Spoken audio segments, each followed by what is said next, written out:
이 시간은 오늘 주실 하나님의 말씀입니다. 신약성경 골로새서 3장 11절 말씀입니다. 신약성경 골로새서 3장 11절 말씀입니다. 제가 봉독하겠습니다. 거기에는 헬라인이나 유대인이나 할레파나 무할레파나 야만인이나 수구디아인이나 종이나 자유인이 차별이 있을 수 없나니 오직 그리스도는 만유시요 만유 안에 계시니라. 아멘. 오늘 본문 말씀 속에서 하나님 안에서 차별이 없느니라, 이 말씀을 우리 특강으로 드리게 되겠는데요. 우리 세뮤얼 무어라는 선교사님이십니다. 이분은 일리노이주의 그랜위치라고 하는 작은 시골 동네 목사님의 아들로 태어났습니다. 그런데 이분이 12살 때 이 산기도를 하면서 이방 민족에 대한 마음을 품었다고 합니다. 그리고 이 몬타나 칼리지 대학을 졸업하시고 이분이 이제 맥코믹 신학교를 졸업한 후에 바로 그에 결혼해서 이 로즈 선교사님과 함께 1892년도에 우리나라에 도착하시는 선교사님이십니다. 이분의 한국 이름이 모삼열이라고 불렀는데요. 이분의 특이한 점은 한국인들 마을에 살면서 순수한 서민 측 생활 언어를 배웠다고 합니다. 선교사님들이 이제 언어를 배우게 되면은 이제 언어 훈련을 하는 그곳에서 다들 하는데, 이분은 그냥 한국 사람 마을에 들어가 가지고 서민 측 생활 언어를 배우다 보니까 이분에 대한 한국 사람들의 칭송이 뭐였냐면은, 무호 목사님, 미국 사람도 한국말을 씁니까? 그럴 정도로 이제 자기들과 같이 한국어를 잘했다는 거죠. 그분들의 칭송 중에 하나 가운데는 한국 사람이 양복만 입은 것 같다, 이렇게 칭송을 했다고 합니다. 이 선교사님의 집에는 항상 한국 사람들이 붐비게 되었고, 그만큼 이분들이 한국 사람들을 잘 섬겼다는 것이죠. 틈만 있으면 이분은 노방전도를 하셨고요. 그래서 이분의 닉네임이 인목이다, 아주 어디신 목자다, 목사다, 이런 닉네임까지 가졌다고 합니다. 이분은 곤당골 교회를 이제 개척을 하게 됐는데요. 이 곤당이라고 하는 말은 곤담이라고도 쓰였는데, 고운 담이, 아주 아름다운 담이 쭉 연결된 마을이라는 뜻이었다고 해요. 이곳에서 이분이 학교를 시작합니다. 예수학당을. 그런데 박씨라고 하는 사람의 성인을 가진 분인데 이름도 없어요. 왜냐하면 백정에게는 이름이 없습니다. 그냥 이름도 못 짓게 하고 박씨 이렇게 부르는 백정이라는 사람이 있었는데, 이 칠천반이라고 하는 것은 조선시대에 아주 천민들, 그런 가운데서도 7번째 백정은요, 정말 천민 중에 천민이어서 인간 대접을 못 받는 사람들이었습니다. 무적자예요. 호적도 못 올리고요. 인구 조사에도 포함되지 않았다고 합니다. 그리고 거주 지역도 제한이 돼가지고 어디 움직일 수도 없고, 참 어렵게 살았던 사람인데, 결혼을 해도 상투도 못 쓰고 뭐 갓도 못 쓰고 아주 존재 자체를 인정받지 못하고 살았던 사람들이 백정이었다고 해요. 여러분, 이 박씨 마음에 그러니까 자동적으로 서러움과 한이 생기겠죠. 그러면서 어떤 마음이 들겠습니까? 내 때는 이렇게 살지만은 우리 자식들은 이렇게 살면 안 된다. 그런 마음이 너무 강하게 있었겠죠. 그래서 이 아들을 이 무어 선교사님이 시작한 예수학당에 보내서 아들을 교육시키기로 한 거예요. 그래서 이 아들이 봉출이라는 이름을 가지고 있는 아들이었는데, 이 아들이 한 번은 학교 공부하고 와서 보니까 아버지가 열병에 막 죽어가는 거예요. 신음하는 거예요. 어떻게 할 바를 모르니까 무어 선교사님한테 달려가 가지고, 선교사님, 우리 아버지가 죽어갑니다. 그러니까 이 무어 선교사님은 의사가 아니니까, 목사님이니까 당시에 와 있던 에비슨 선교사님이 의사거든요. 이 의사한테 가가지고 이 에비슨 선교사님을 불러서, 이 봉출의 아버지 이 백정에 사는 마을에 이분이 왕진을 간 거예요. 그래서 가서 실질적으로 이분을 치료해주고 또 돌아와서 또 상황을 물어보고 또 가서 치료해주고. 여러분, 이것이 백정 박 씨의 마음을 움직입니다. 이 백정 박 씨는 에비슨 선교사가 고종 황제의 어이인 것을 알게 돼요. 왕을 치료하는 의사였어요, 에비슨이. 그러니까 자동적으로 이분은 어떻게 하늘 같은 고종 황제의 의사가 나 같은 천민을 치료할 수 있겠는가? 정말 감동을 받죠. 그러니까 복음이 전해지니까 이분은 그냥 마음 문을 열고 예수를 믿게 되는 것이죠. 그래서 이 곤단골 예배에 이 백정 박 씨가 참석을 하게 되는 것입니다. 근데 문제는 이분이 세례를 받고 1890년에 세례를 받고 참석을 하는데 이름도 박성춘이라는 이름도 이제 갖게 됐습니다. 이름이 없다가. 근데 문제는 뭐였냐면 양반 성도거든요. 당시 곤단골 교회에 예배드리는 양반 성도들. 이분들이 백정하고 같이 예배를 드린다는 것이 용납이 안 됐던 거예요. 그 당시 사회적인 그런 의식 속에서는. 그러니까 이분들이 반기를 드니까 이 무어 선교사님이 하나님의 말씀대로 이분들을 양육을 하는데, 바로 오늘 본문에 있는 말씀 속에서도 봤듯이 하나님 안에는 차별이 없다. 종이나 뭐 이런 양반이나 차별이 없는 것이다. 이렇게 가르쳐 주는 거죠. 그러니까 양반들이 예배에 불참하기 시작을 합니다. 예배 안 나오는 거죠. 그래가지고 곤단골 교회에요, 백정 6명만 남게 되는. 이게 큰일 났죠. 지금 그렇게 분위기 좋던 예배당이 백정이 나왔다는 이유로 지금 양반들이 예배를 안 나오는 거죠. 그러니까 이 곤단골 교회 박성춘 이분의 심정으로는 나 때문에 우리가 와가지고 지금 다 교인들이 다 없어졌는데 내가 전도해야 되겠다 해가지고 이분이 정말 많은 사람들을 전도하게 되죠. 여러분, 이분들이 만나는 사람들은 다 천민들입니다. 그러니까 자동적으로 곤단골 교회는 천민들이 오는 거예요. 그래서 이 교회를 사람들이 백정교회, 천민들 교회 이렇게 비하하면서 불렀다는 거죠. 무어 선교사님은 여기에 굴하지 않습니다. 그럼에도 불구하고 끝까지 이 천민들을 사랑하고 품어주죠. 한 달 후에 양반 성도들이 왔어요. 중재안을 내놓았는데 우리 양반은 앞자리에 앉게 해주시고 백정은 뒷자리에 앉게 해주시면은 우리 예배에 참석하겠다. 이런 중재안이 왔는데도 아닙니다. 하나님 안에는 차별은 없습니다. 그걸 받아들이지 않죠. 그러니까 양반들이 저 홍문동으로 가가지고 따로 모임을 예배를 드리니까 뭐 홍문동 교회가 세워지게 되겠죠. 자동적으로.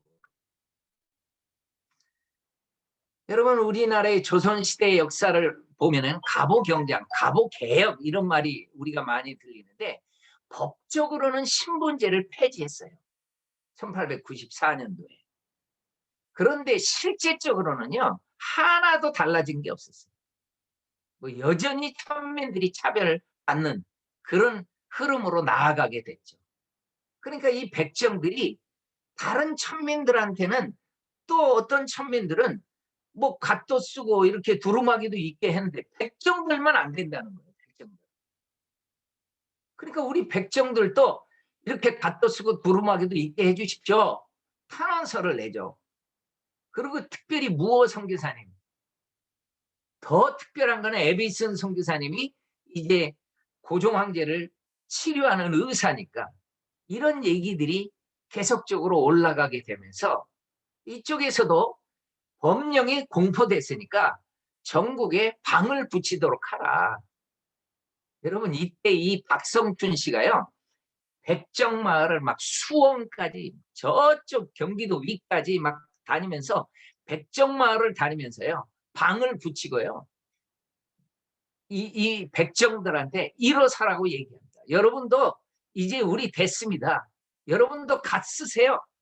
하면서 박성춘 씨는요, 수원에 갈 때도 올 때도 뭐 갓 쓰고 두루마리 있고 정말 하나도 피곤하지 않게끔 다녔다고 해요. 그만큼 억눌렸던 삶이었는데 이제 박선추가 일어나서 가는 곳마다 이 얘기만 할 뿐만 아니라 전도를 하는 거예요. 백성들한테. 그러니까 많은 사람들이 예수님 앞에 돌아오면서 여기 곤단골교에 정말 많은 사람들이 돌아왔다고 해요. 132명이 예배를 드리기도 했다고 합니다. 그리고 곤단골교에 불이 났어요. 이것 때문에 이 무호 선교사님이 이 홍문동 교회 성도들을 얘기를 하고 이 홍문동 교회 성도들도 이 하나님의 말씀을 잘 바꿔요. 이분들도 결단을 합니다. 아주 단호한 결단을 해요. 우리가 백정들하고 같이 예배를 드려야 된다. 그래서 이 교회가 연합으로 이제 예배를 드리게 돼요. 그래서 중앙교회라는 이름을 해가지고 이분들이 예배를 드리는데 그 교회가 1905년에 승동으로 이제 이전을 하게 되는데요. 여러분, 제가 이걸 봤더니 그 당시 고려 시대에는 숭불 정책이니까 중들이 그쪽에 서울 인사동, 뭐 조계사 그쪽 중이 그렇게 많아가지고 그 중승자를 써서 승동했답니다. 그러면 조선시대에 들어서니까 숭유 정책을 쓰다 보니까 우리가 이 중승자를 쓰면 되느냐 해가지고 승자를 뭘로 바꿨냐면 이을승으로 바꿨다고 해요. 그런데 승동교회가 승동으로 갔을 때는 우리는 중승도 아니고 이을승도 아니고 우리는 이 승동교회는 이길승을 쓰자 해가지고요. 승동교회가 저렇게 이길승자를 써가지고 승동교회를 이렇게 지금도 쓰고 있는 것입니다. 그러면 이 무호 선교사님 사모님이 폐결핵으로 참으로 많이 고생을 해서 안식년을 떠나게 됩니다. 그리고 안식년에 갔다가 이분들이 안식년을 마치고 돌아와서는 이분들의 사역이 Glad Tidings라고 해가지고 기쁜 소식이라는 이름의 배를 만들어서요. 한강 유역을 다니면서 정말 복음을 곳곳에 전하게 되는 그런 사역을 감당합니다. 교회가 세워지고 개척교회가 세워지고 곳곳을 다니면서 이 역사를 이루게 되는데요. 이분은 평양신학교 교수도 했었습니다. 라틴어 그리고 히브리에 아주 능통했었다고 해요. 그리고 신학생들을 가르칠 때 때로는 영국 의의 역사를 가르치면서 이 자유가 뭔지에 대해서 아주 신학생들한테 잘 가르쳤다고 합니다. 이분은 1906년에 많은 교회를 다니면서 복음을 전하고 이렇게 곳곳을 다니다가 이 장티푸스, 저는 선교사님의 그 사역을 이렇게 보고 삶을 보다가 이 장티푸스가요 정말 선교사님들을 많이 목숨을 잃게 했어요. 우리 무호 선교사님도 장티푸스에 걸려가지고 1906년도에 그 세브란스 병원에서 이분도 목숨을 잃고 맙니다. 이 로즈 엘리 사모님이 이제 세브란스 병원에 이 남편이 죽었지 않습니까? 이 로즈 엘리 사모님이 이 선교사님이 참 대단하더라고요. 내 남편의 장례를 물론 세브란스 병원에서 뭐 선교사님 중심으로 해가지고 장례 치를 수 있죠. 근데 로즈 엘리 사모님은 생각을 바꿔요. 내 남편이 그토록 사랑했던 사람들, 그리고 내 남편을 참으로 좋아하는 이 천민들, 이분들이 장례를 치르게 했으면 좋겠다. 그래가지고요, 시신을 옮기라고 합니다. 그리고 집쪽으로 옮겨가지고 눈물의 장례식을 치르게 돼요. 그렇지 않겠습니까? 이분들을 통해서 사랑받던 사람들이 얼마나 많았습니까? 이분들 때문에 신분이 승격되고 삶이 변화되고 예수님을 만났던 얼마나 많은 사람들이 있었겠습니까? 부인들은 정말 아름답게 이분의 관을 만들고 음식을 준비하고 그러면서 양화지 묘역까지 다 따라가요. 그리고 이 선교사님을 서울 양화진에 묻게 되는 거죠. 그러니까 자동적으로 양화진에 이 세뮤얼 포먼 무어 선교사님의 묘가 있는 거죠. 여러분, 양화진의 선교사님의 묘에 가면은 이런 상처들이 많습니다. 막 구멍이 뚫린 상처들이 많은 것은 이때가 이 6.25 때 여기가 격전지였어요. 서울 탈환할 때. 그래서 비석에 총탄 자국이 참 많이 남아 있어요. 이 세뮤얼 무어 선교사님이 그래서 양화진에 묻히게 되고 이 선교사님의 이 무덤까지 찾아가서 통곡을 하면서 울었던 분은 박성춘 씨 그리고 그의 아들을 박서양입니다. 원래 봉출이라는 이름으로 불렸는데 이분도 이름을 갖게 돼요. 박서양이요. 여러분, 이 박성춘 가족을 제가 한번 봤더니 이 무어 선교사님이 돌아가시고 난 이후에도 그 뜻을 이어받아서 신앙생활을 아주 잘하십니다. 그러면서 승동교회에 1911년도에 장로님이 돼요. 장로님으로 피택이 돼요. 여러분, 이 박성춘 장로라는 이름을 갖게 됩니다. 이분이. 그리고 이 장로님은 전도자로서 참 많은 사람들을 전도하게 됩니다. 그리고 이 백정들이 교육을 받을 수 있도록 이 교육 사역을 그렇게 후원을 합니다. 그리고 이 자녀들도 공부를 시키면서 이 자녀들의 그 성장과 이부 자녀들이 어떻게 되는가 봤더니 그 아들 중에 하나의 박대양이라는 아들은요, 세브란스 의대에 가가지고 의사가 됩니다. 그리고 딸이 있었는데요, 박인혜라는 분은요, 세브란스 유치원 교사를 합니다. 그리고 이 딸이 누구랑 결혼하냐면요, 양반집 아들하고 결혼합니다. 이 심피로라는 의사인데요. 이분도 세브란스 의대 나와가지고 양반집이었어요. 그래서 이 박성춘 장로는요, 양반집하고 사돈이 되는 거예요. 그리고 그의 아들 봉출입니다. 박서양. 이분이 장남이거든요. 이분의 흐름을 보면은 에비슨 선교사 병원 일을 보는데 가운데 있는 이분이 박서양입니다. 이분은요, 세브란스 의대를 나와가지고요. 그리고 1회 졸업생이에요. 그 당시. 그러니까 1908년도에 최초의 조선인 면허 의사를 봤는데 이 박서양 이분이 졸업생 중에 한 분입니다. 그러면 6번이라고 써 있는 요 분이 박서양 졸업식 때 찍은 사진입니다. 그리고 이분은 공부를 많이 해가지고 중앙, 오성, 휘문, 승동 학교에서 학생들을 가르치기도 합니다. 교사로. 참 얼마나 이 신분의 그 벽이 높았던지 학생들은요, 신분을 문제를 삼더라고요. 또 이 교사를. 그래가지고 천시하는 학생들이 나와요. 그때 이분이 학생들한테 한 말입니다.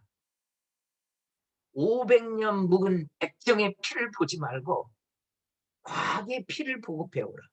이분이 화학으로 해가지고요, 참 잘 가르쳤다고 해요. 500년 묵은 백정의 피를 보지 말고 과학의 피를 보고 배우라. 그래서 이분은요, 세브란스 의학 전문학교에 교수도 하고요, 간호원 양성소가 세워졌을 때도 가서 가르칩니다. 참 귀한 분이죠. 그리고 나라가 뺏기게 되니까 1917년에 전만주 땅에 가서 연변이죠. 길림성 용정에 가가지고 참 이분 교회도 세우시고 용정에서 병원도 세우시고 구세위원도 그리고 숭신학교라는 학교도 세우시고 구세의원에서는요, 마을 주민들이 그렇게 좋아했다고 합니다. 특별히 조선 사람들이 뭐 현대식 병원이니까 그렇게 해서 의사로서 많은 우리 조선인들을 치료해주고 독립군도 돌봐주고,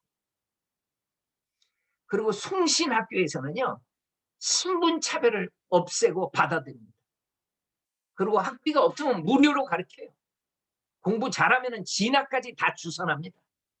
그 자기가 가졌던 한들을 다 풀어주는 거죠. 3.1운동이 일어난 후에 숭신학교도 자동적으로 만세운동에 동참합니다. 광주에 학생운동이 일어난 후에도 바로 연길해서 만세운동 일으킵니다. 많은 학생들이 잡혀갑니다. 그리고 일제는 이 학교를 폐교시켜버립니다. 이 박서양 이분은요 독립운동 단체에 들어가요. 그래서 독립군의 군의관으로서 그렇게 해서 나라를 위해서 싸운대요. 홍범도의 대한독립군에 해가지고 의병전투 종군, 이분이 가서 실제로 싸우기도 하십니다. 치료하시면서.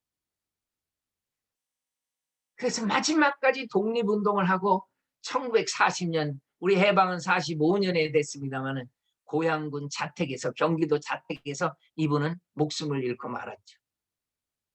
그런데 이 박형우라는 교수님이 이분을 깊이 연구해가지고 연대 교수님이었는데요. 이분은 나중에 이분의 사후에, 박서양 씨 사후에 2008년도에 건국 포장 훈련을 받을 수 있도록 이분을 연구해서 책을 낸 거죠. 여러분, 이 무어 선교사님, 이 선교사님이 없었다면은 과연 이런 박서양 이런 분들이나 박성춘 장로님 이런 분들이 나왔을 수 있을 것 같습니까? 이 에비슨 선교사님이 없었더라면 어떻게 됐을까? 참 우리나라의 근대사에 엄청난 역사를 이루신 분들 아닙니까? 박성춘 장로, 박서양 이런 분들 전부 선교사님들한테 은혜를 받은 분들 아닙니까? 그리고 양화진에 있는 묘비 앞에 오랜 후가 지나가지고 추모비를 세우는데 이 추모비의 내용이 이렇게 적혀 있어요. 그의 첫 열매인 성동교회와 무어 선교사님의 마지막 열매인 동막교회가 힘을 합쳐서 이 추모비를 세웁니다. 해가지고 나중에 추모비까지 세워주게 됩니다. 그럼 저는 마지막으로 시카고 한미 역사학회 함성택 회장님이 이 성동교회 이야기를 쓴 글이 있어요.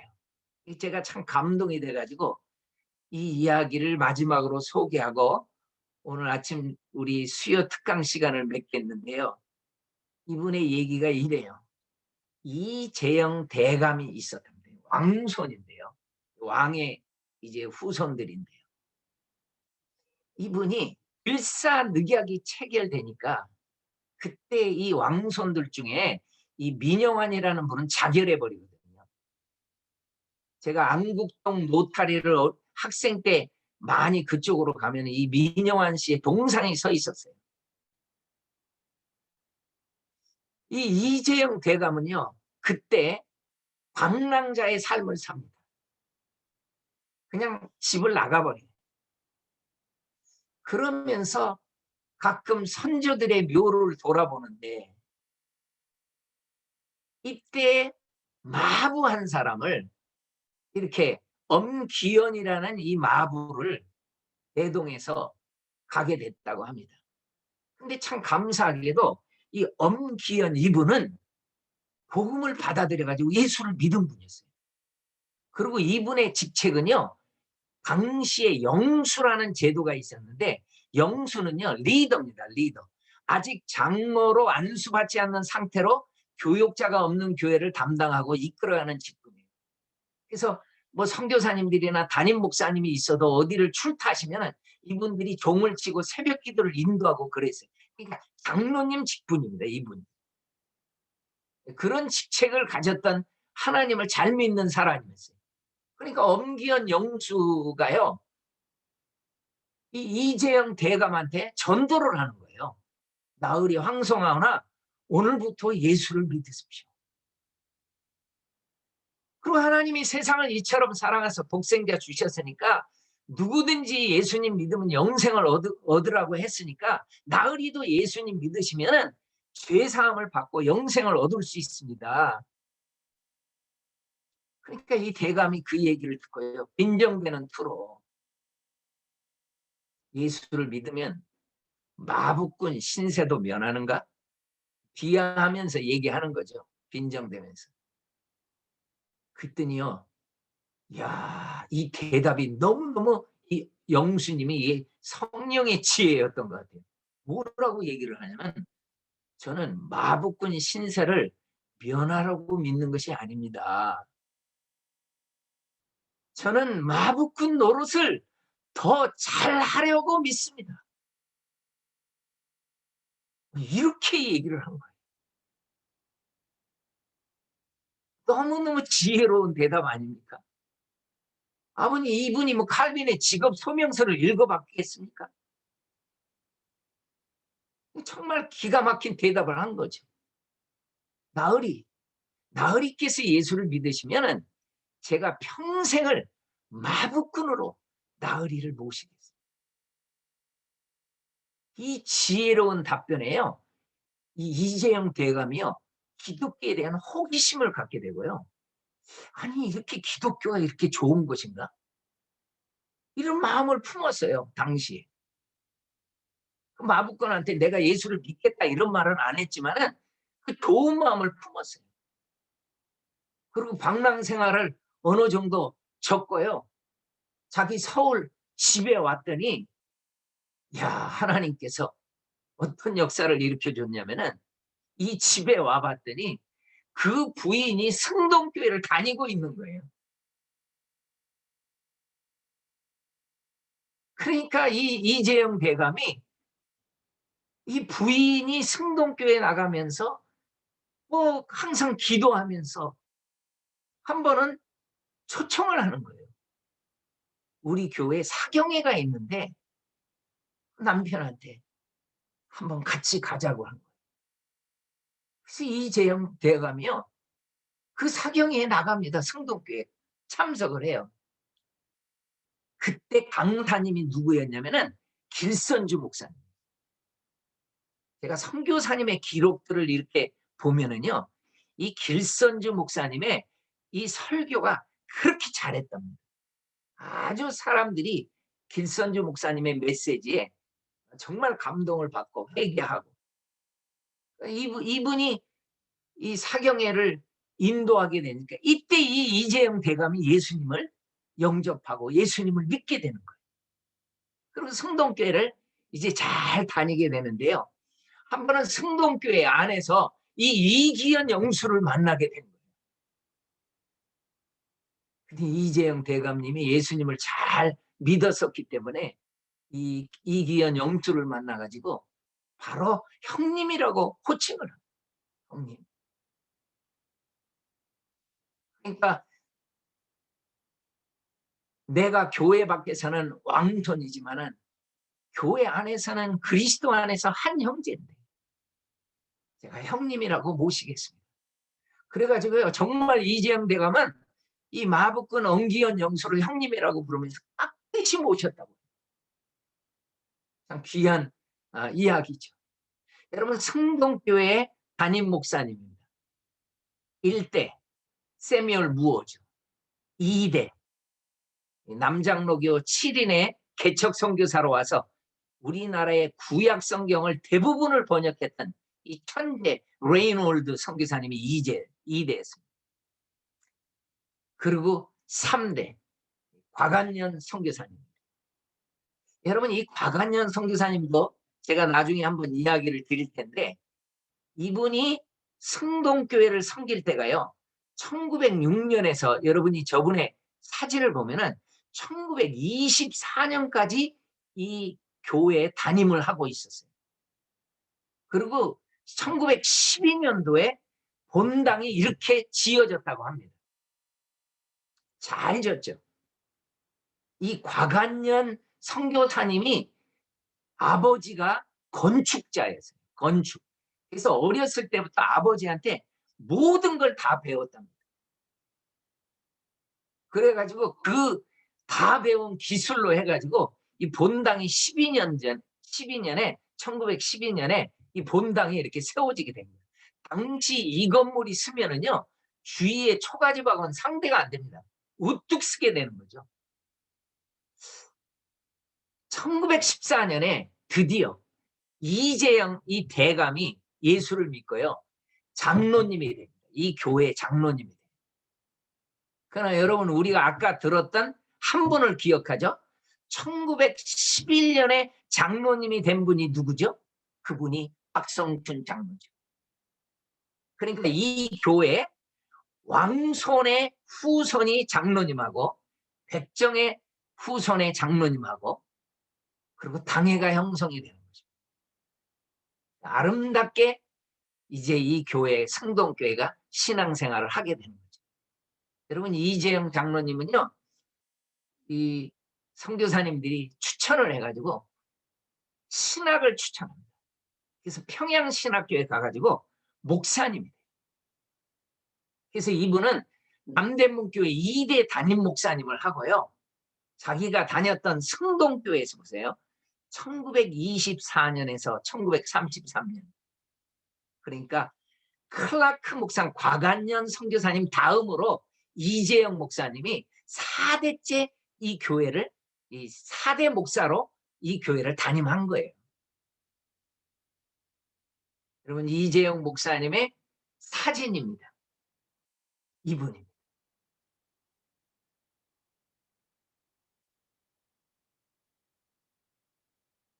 이분들이 어떻게 예수님 믿었겠습니까? 이분들이 어떻게 장로님까지 되고 목사님까지 돼서 우리 민족을 섬겼겠습니까? 선교사님이 이 땅에 오신 거 아닙니까? 우리 한국 땅에. 그리고 복음을 들을 수 있는 기회를 주신 거 아닙니까? 천민도 하나님 앞에 돌아오고 마부꾼도 돌아오고 그래서 마부꾼인 이분이 이분을 전도하고 마음문을 열리게 하고 그리고 목사님이 되고 이 아름다운 이 선교의 열매들은 정말 이 땅에 목숨 걸고 찾아왔던 선교사님들의 열매들입니다. 선교사님들 굽히지 않고 하나님 안에서는 차별이 없다고 해서 많은 사람들을 천민들까지 품고 복음을 전했던 이런 귀한 역사가 우리 한국교회를 지금 우뚝 서게 했다는 것을 기억하고 이 승동교회 우리 모두 승리했다 하는 이 아름다운 교회로 수많은 하나님의 백성이 일어난 것처럼 우리도 이 귀한 사역들을 아름답게 이룰 수 있기를 바랍니다. 기도합니다. 하나님 참 감사합니다. 우리 민족에게 선교사님들 보내주셔서 감사합니다. 참으로 암울한 시대에 선교사님들 너무 귀한 일들을 많이 해주셔서 병원을 세우시고 학교를 세우시고 교회를 세우시고 수많은 우리 한국 사람들을 주님 앞으로 인도하게 한 이 귀한 사역에 참 감사합니다. 우리가 이 빚을 지고 하나님 또한 선교지에 가서 귀한 사역들을 감당하는 우리 선교사님들을 기억하시고 그들의 눈물을 기억하시고 그들의 기도를 기억하시고 하나님 우리 선교사님들의 사역에 아름다운 열매가 맺혀질 수 있도록 성령님 함께 하시고 인도하여 주시옵소서. 더 큰 아름다운 더 아름다운 간증들이 선교사님들의 삶을 통해서 이루어지게 도와주시옵소서. 살아계신 예수님의 이름으로 기도합니다. 아멘. 아멘. 이제는 우리 주 예수 그리스도의 은혜와 하나님 아버지의 무한하신 사랑과 성령님의 감동, 감화, 교통 역사하심이 지금도 전 지구촌에 흩어져 생명의 복음을 전하는 우리 선교사님들의 삶과 사역이에 그 일에 함께 동참하는 많은 한국교회 성도들 돕는 자들 위해 지금으로부터 영원토록 함께 있을지어다. 아멘. 네.